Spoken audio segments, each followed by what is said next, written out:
PT Bank Syariah Indonesia atau BSI kembali menegaskan komitmennya dalam mengembangkan ekonomi lokal dan mendorong pertumbuhan wirausaha syariah di Aceh melalui program BSI Aceh Muslimpreneur atau AMP 2024. Puncak acara berlangsung pada hari Sabtu 26 Oktober 2024. Dari ribuan peserta yang berpartisipasi, 12 finalis terpilih melalui seleksi ketat.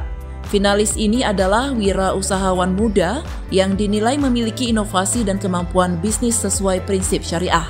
Direktur Retail Banking BSI, Hari Gusti Utama, menjelaskan bahwa program AMP ini dirancang untuk membina wirausahawan muda di Aceh dengan menekankan nilai-nilai syariah dalam setiap inovasi bisnis. Ia menambahkan pelatihan yang diberikan tidak hanya berfokus pada keterampilan bisnis, tetapi juga pentingnya etika berbisnis. Program ini juga membuka peluang bagi usaha mikro, kecil, dan menengah atau UMKM di Aceh untuk memperluas pasar hingga ke kancah internasional.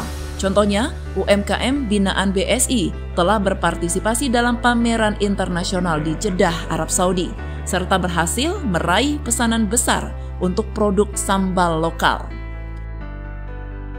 Ada saluran distribusi marketingnya. Nah, kita akan berusaha menyesuaikan kondisi yang ada di Aceh. Para wirausaha muda yang mau tumbuh ini punya jalur, punya saluran untuk mengembangkan diri.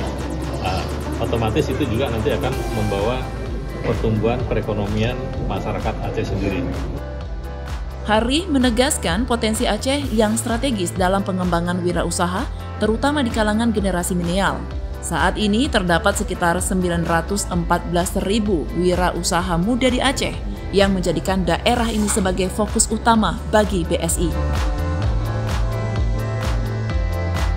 Melalui BSI UMKM Center, BSI telah memberikan pendampingan kepada lebih dari 2.000 UMKM, menyalurkan pembiayaan total 41,9 miliar rupiah untuk mendukung berbagai sektor usaha.